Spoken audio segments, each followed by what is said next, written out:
winners are not those who never fail, but those who never quit. मुझे याद दिलाते हैं न जाने कितने ही उन एस्पिरेंट्स की जो दौड़ते हैं, चलते हैं, गिरते भी हैं, लेकिन फिर उठते हैं और जुट जाते हैं अपनी तैयारी में, अपने सपनों को पूरा करने में। Resilience Education welcomes you all in its launching ceremony. Today we have with us one of the most eminent personalities, none other than Mr. Vivek Atray, sir. We welcome you, sir. Now, Hardik will tell you about our organization. Hello everyone. Resilience Education is a student-run organization which is formed to cater the needs of the aspirants and students. ये एक startup है जिसका major focus है to provide relevant information to its viewers, जो कि उनकी help करेगा in knowing the world around them. हम सब जानते हैं आज के टाइम पर करंट अफेयर्स की कितनी इंपॉर्टेंस है, इसलिए we have launched a program recap, that is Resilience Education's Current Affairs Program. We, as a team, intend to update our viewers through current affairs and static general knowledge. Now, I would like to invite Priyanshi to introduce today's guest speaker. Good evening, sir, and hello, everyone. It's our great honor to have you, sir, as our chief guest today. The list of your achievements is endless. You're born in Delhi and did graduation in BTech from National Institute of Technology, Kurukshetra. Sir is former IAS officer, motivational TEDx speaker, independent advisor, mentor, visiting professor, and has also authored several books. He's a member of CSR Advisory Board of Ex-IAS, the creator of Suvichar think tank, and a visiting professor at Sholini University. In addition to this, he founded the Playwright Foundation, Chandigarh Literary Society, the Vibrant Networking Forum, and is co-convener of Intech Chandigarh. Now, I would like to request sir to please deliver some motivational words for our viewers. Thank you very much for inviting me for this exciting new venture. It's a good day, it's an inaugural day, and it's a good idea that all of you have come up with, a student-led organization, and it will help all the aspirants. The competitive spirit will be there, the guidance will be there. I'm sure a lot of officers and professors and teachers and seniors will come forward and give their time to you there. And the other thing is that I think each student needs to chart the personal journey, but it is important to collaborate. That means it's important to share notes, important to seek guidance from others.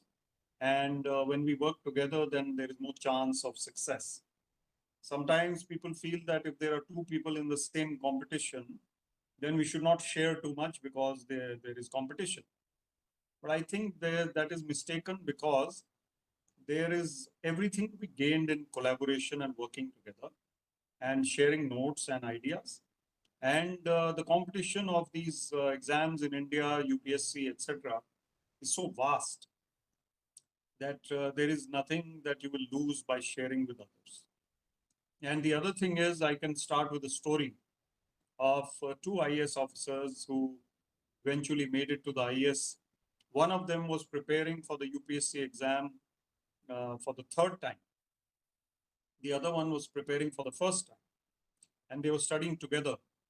And they both admitted later they made it to the civil services, but they both told this story later separately, that when we were studying together, one of them thought, this is my first chance, and it is his third chance. He didn't make it in the first two chances. So will he be able to make it in the third chance? And the one who was appearing on the third chance, he thought, I couldn't make it in the first two chances. So how can this youngster or this newcomer make it in the first chance? And both of them made it that very year, he in the first chance and he in the third chance. It is better to work together and positively for every exam. Second point I'd like to say, those of you who are likely or thinking of dedicating your 5 years, 6 years, 7 years to UPSC exam, don't do that.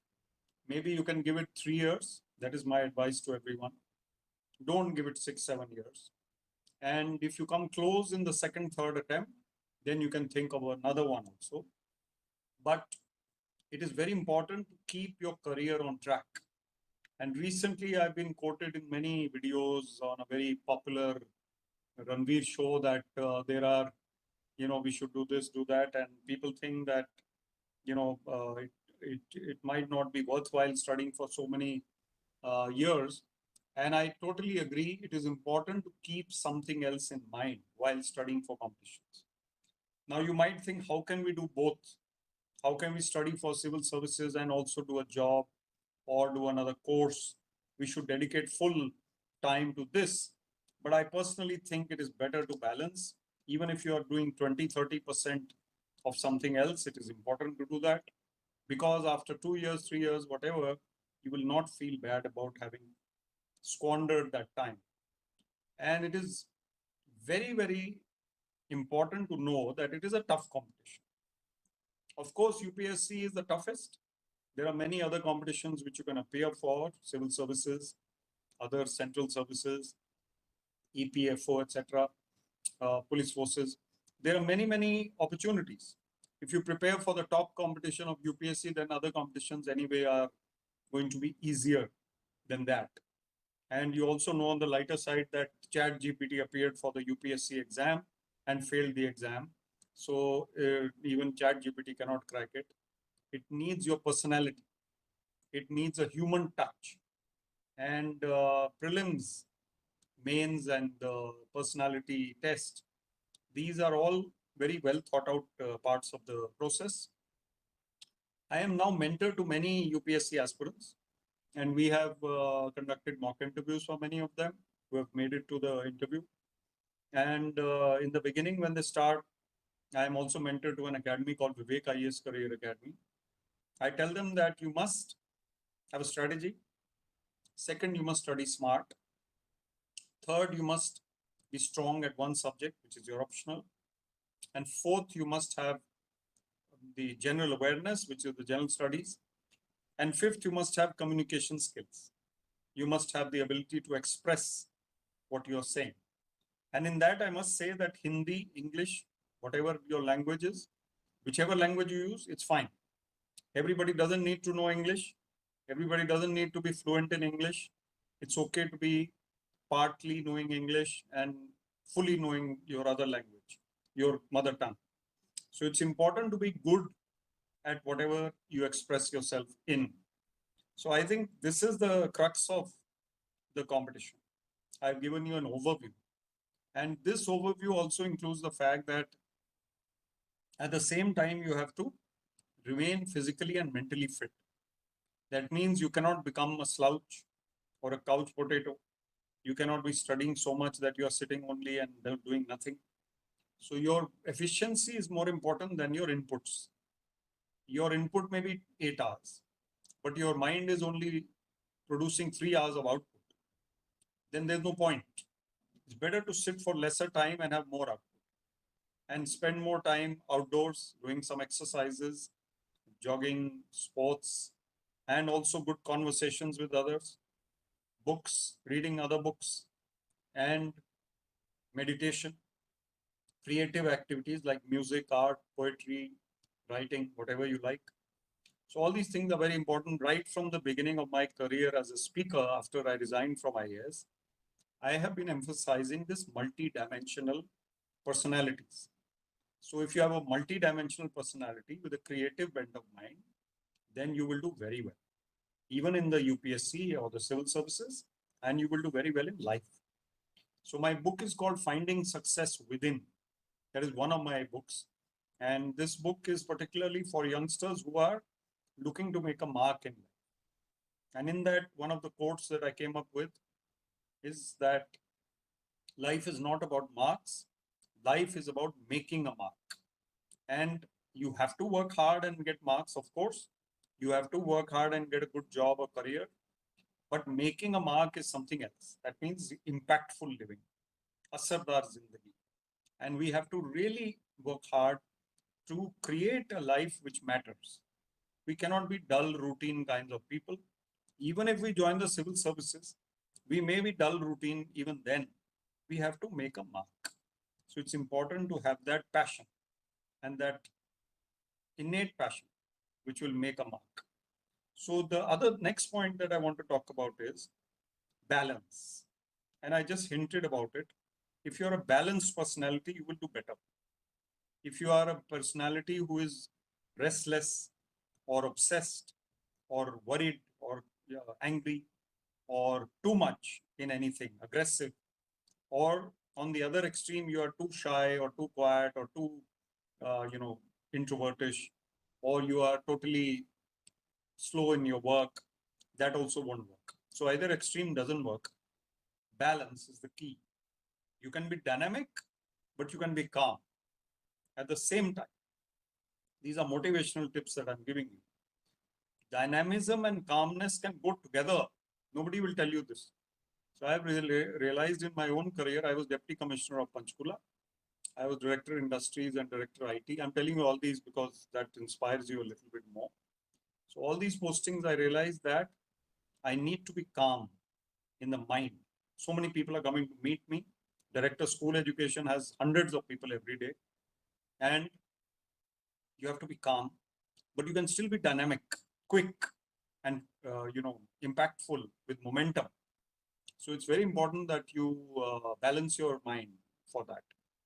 And at a young age, if you start meditating, then your concentration increases on your studies also. And meditation is basically concentration on God. Whichever God or religion you follow, just meditate. Prayer is important, but meditation is more important. Secondly, as I said, you must read books. Reading books will give you a personality which is more intelligent, more aware, and more able to come up with ideas. Because you read so many books, you have depth of understanding of life and various things. You read about sports, you read about science, you read about fiction, you can read mystery stories, anything. It doesn't matter, because the ability to understand, grasp, and then also communicate well is very important. The next point is to be a people's person. People's persons are those who understand that no two people are the same. So you cannot be a successful aspirant of any competition if you are bookish, if your personality is very techie type. You can be a techie, but you have to have understanding of the real world. And you can't be too much into social media.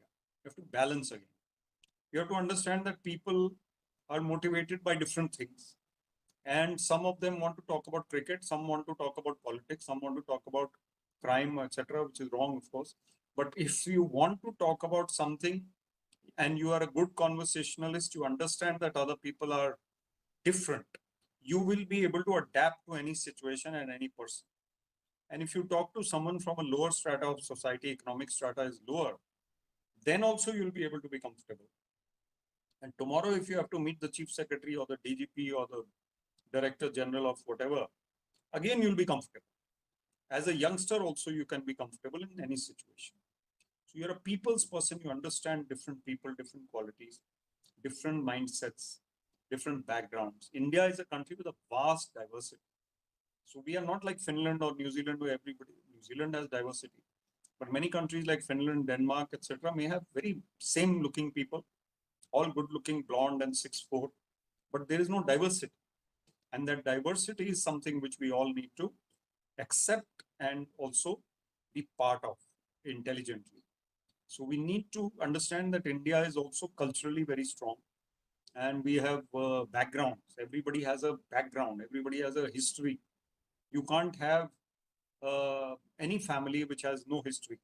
So there is a history behind each family, each part of the community and society. There is culture, there is tradition, there is some kind of food at home, there is some music at home, there is some traditions, there is some rituals. So all these things are part of India.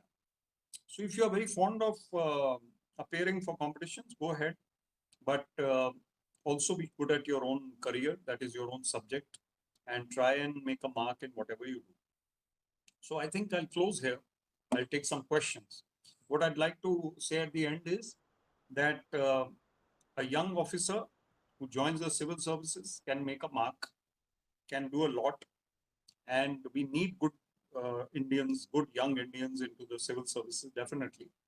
The only reason I had resigned, because this might be one of the questions, is that I became a motivational speaker in service, and I couldn't do enough of motivational speaking because I was busy in my service.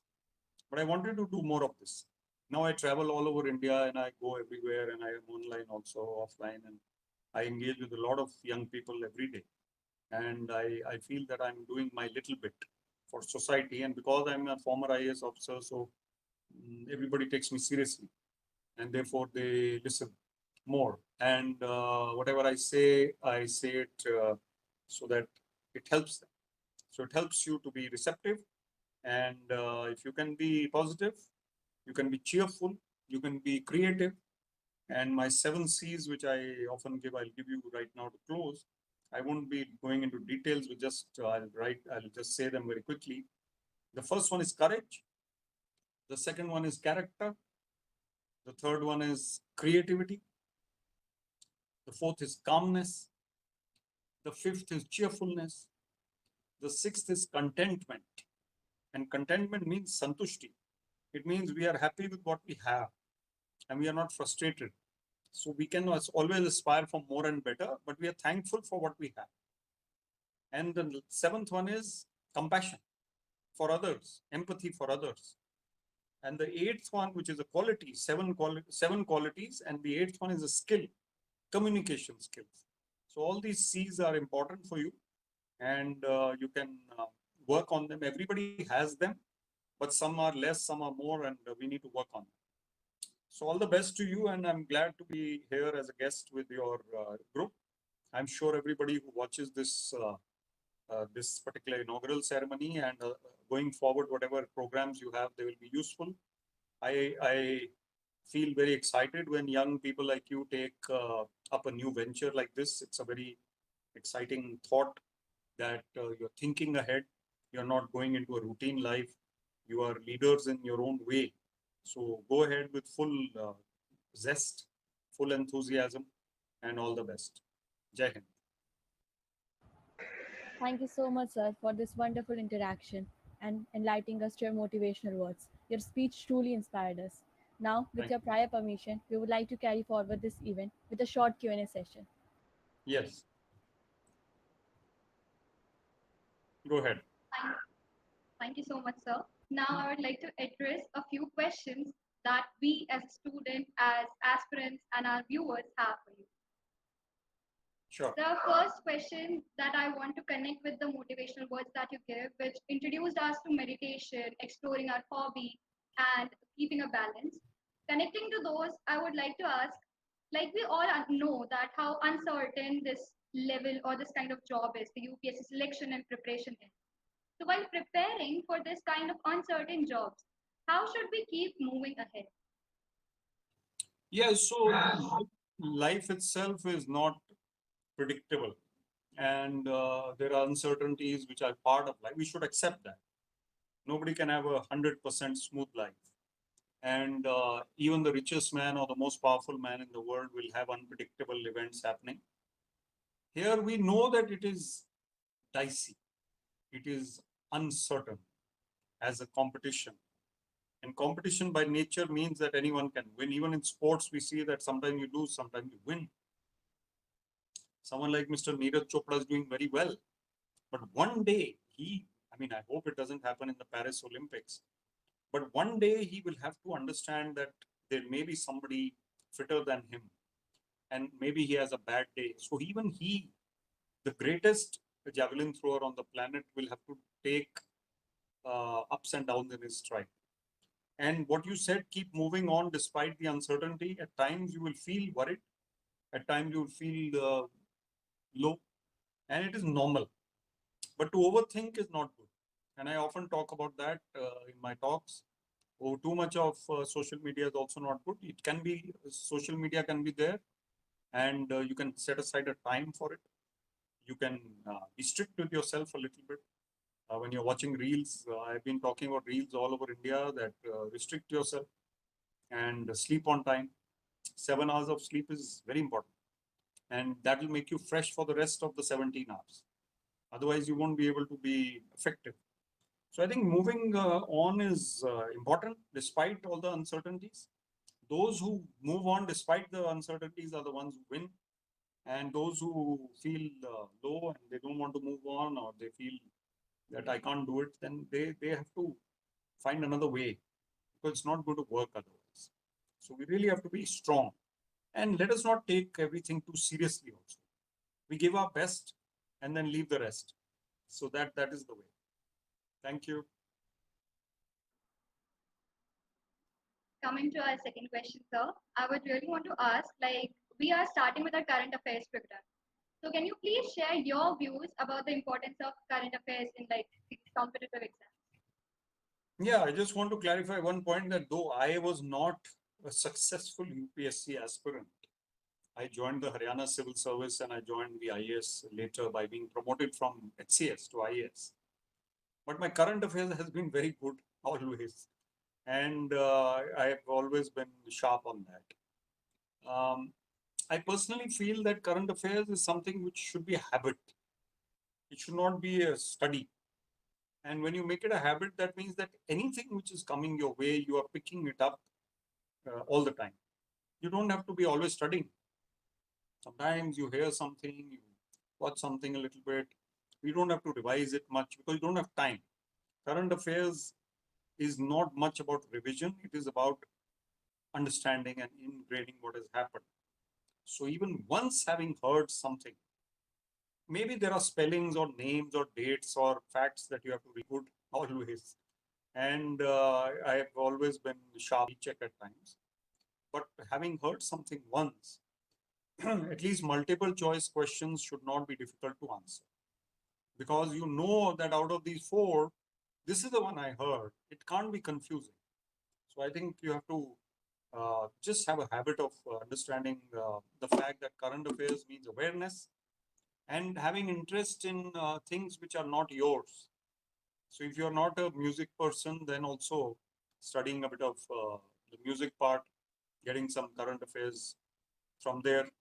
Could be authors, could be books, could be movies, which you are not fond of, that type of movie, maybe some different kinds of genre, and could be something like governance or courts or legal issues, could be international affairs. So I think it's a habit. I would also suggest that spend one day, 1 hour a week, also 1 hour a week, studying different states of India. 1 hour on one state in a week is not much. And you'll get to know, let's say, a state like Odisha, which maybe you have not been to, you get into the depth of it. And then you spend a day studying a country like Nepal, which is playing India today in the Asia Cup. So Nepal, you can study what is Nepal like, what is the government like, what is the population like, what is the infrastructure like. So I think you can catch current affairs and GK very well. Current affairs you should study for the last 1 or 2 years before an exam, but make it a habit. That is more important. Thank you. Thank you, sir, for providing a better perspective and a newer perspective for studying current affairs. Coming to our next question, which is currently amongst the aspirants. It is that aspirants are saying this in the lot of things in past 1 or 2 years, that UPSC examination is becoming harder. The CSET question case that went to Delhi High Court. What are your views on it, sir? So it's the same for everybody, and it is becoming harder means it's becoming harder for everybody. And basically, this is not an absolute exam; it's a competitive exam. So it's not like we have to get 70% marks out of that. So we have to beat everybody else. And I think it is a little bit of a gamble that way, that there are so many people there, and it is our luck also which takes form. But I personally think you give it a shot. 2 years, definitely. 3 years, perhaps. And do something else at the same time. So even if it is hard, you still have a chance. And when you have a chance, then go for it. So unless I am totally disinterested in civil services, somebody has told me Zabardasti, they wo alag baat hai. But if I have a little bit of interest in GK and current affairs and my optional is good and my writing and communication skills are good, then I have no problem. So just go for it and do your best.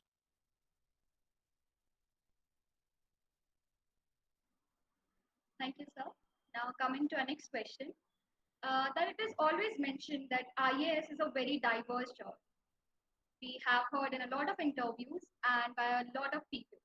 So, I really want to know how is it so diverse and why everyone keeps telling us that doing IAS we will be given a lot of areas to work. Yeah, because the Indian Administrative Service, so it's the general service. So it's not like let's say the agriculture department. There's an agriculture scientist who's very good at soil and the soil conservation, and then he goes on to become the director, and then goes on to become the head. And so the Indian Administrative Service is a generalist service, which will come and head all the departments. So they will be typically an IAS officer heading 90% of the departments. The remaining 10% could be so technical that they feel that a technical person should be there. For example, the forest departments have the forest service, so they are trained for that purpose. We'll never see the IAS officer being the director of conservation, principal chief commissioner of forests. But above the principal chief commissioner will be the additional chief secretary or the principal secretary, who's an IAS officer. So in every case, the generalist IAS officers will be there. That means there's a lot of diversity, because they can go from sports to agriculture to IT to home affairs to finance to cooperation to to anything else, and industries and whatever. So I think it's very important for us to have general skills and also understanding of each department where we go. And diversity is also in terms of the public that you meet. And field postings like DC, SDM, ADC could be in different districts. So I'll give an example of Haryana, which is a very small state. Panchkula is very different from Rohtak, and Bhiwani is very different from Gurgaon. So you have diversity also in terms of districts. You may be SDM at that time, but it's a very different post. So I think diversity is something which is integrally part of IAS, because revenue service will be talking about revenue matters. Police service will be talking about will be working in police matters. Forest service will work in forest matters. But IAS will work in all departments, and they will definitely be diverse, more diverse, because the number of departments are large and IAS officers can be transferred.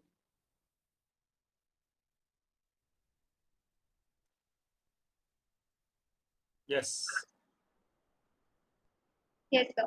Thank you so much, sir. Now, coming to our next question. Sir, your book, Finding Success Within, just about which you just talked about, it includes 52 life skills for youngsters like us and many aspirants. Can you please tell us a few of those skills? Yeah, I can tell you a few. One is to be creative always, and that is to keep learning, and we pick up new skills. So I cannot say that, okay, now even if you crack the competition, then you join a service. You can't say that now I'm going to sit on my laurels for the next 32 years or 35 years. I need to keep upgrading my skills. Another point in that is relationship management, office relationships, working relationships, colleagues, bosses, juniors. How do I retain my coolness and calmness and team spirit despite all the provocation or difficulties which might happen? Then career skills, I've also given things like handling difficult bosses, difficult situations, or changing your career when required. At times you have to change your career because you have a newer opportunity, or you have a different era, or you are stuck in a routine, so you have to do something new. Then I've also talked about the ability to communicate well and with empathy. So communication with empathy, listening to others, understanding what to say, when to say, what not to say. Emotional intelligence, which is a very important skill. How to control your emotions, not lose your temper, not get too disorganized in your thoughts. So restless, worried, and kind of ruffled or stressed out, not allowing that to affect your work. Then there are many life skills I've given in the book which are about calmness and which are about being a positive thinker, and fighting back, bouncing back from difficult times. I've talked also about personal matters like how to choose a life partner, how to become a more interesting person, how to be more confident, and all these things.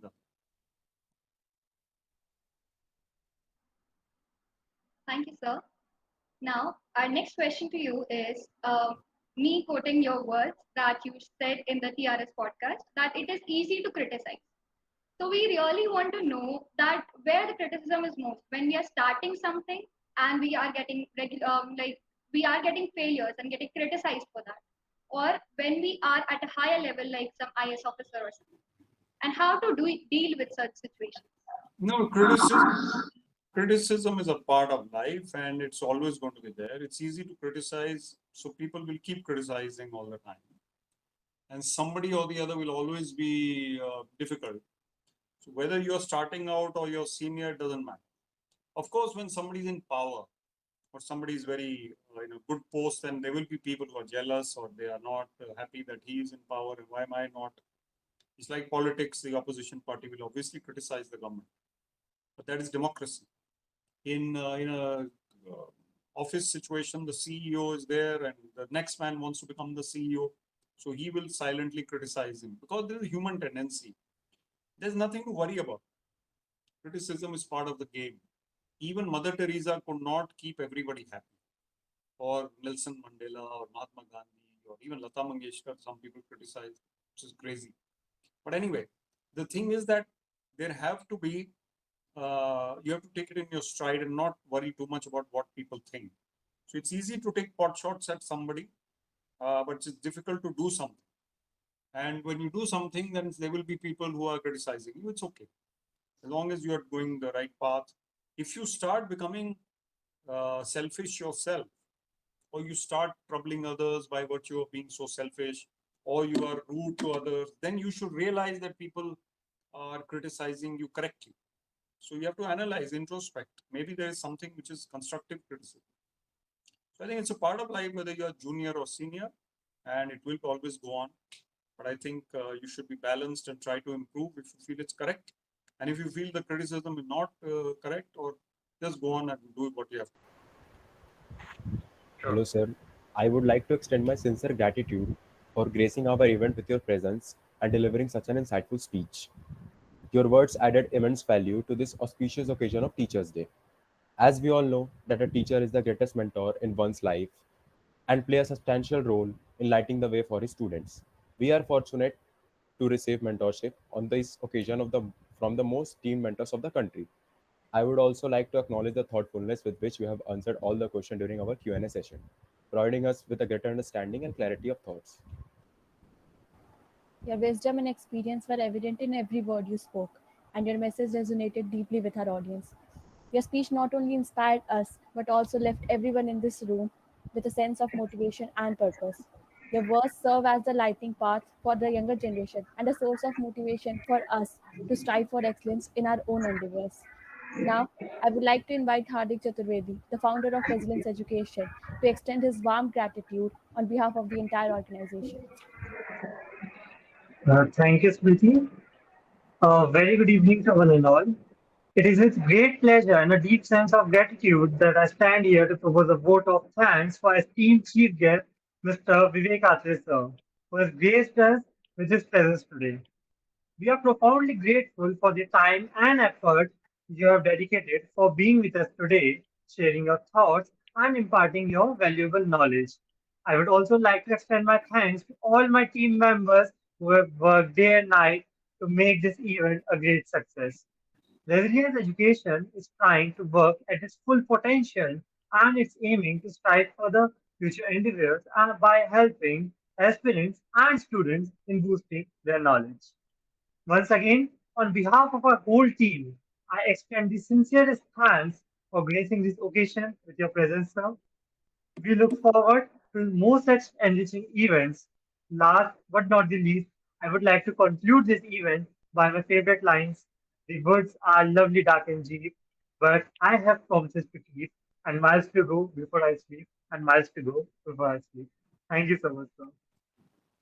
Thank you very much. Best of luck to all of you. And Hello everyone. As we all know, and as Sir told as well, how important is current affairs for any competitive exams. So, we, Resilience Education, is here bringing Recap. That is, Resilience Education Current Affairs Program. Through this program, we will bring to you current affairs and static general knowledge, which will include both national and international relations and affairs. Through this, you can get a recap on your daily current affairs and your general knowledge. So, do not worry about your current affairs anymore because recap is here. Also, as Sir mentioned, that we need to get at least 1 to 2 years of current affairs before we give any competitive exams. So now, before you go for your exam, you need a recap on current affairs? Come to recap on resilience education. Look forward to get insightful knowledge on daily current affairs only on recap.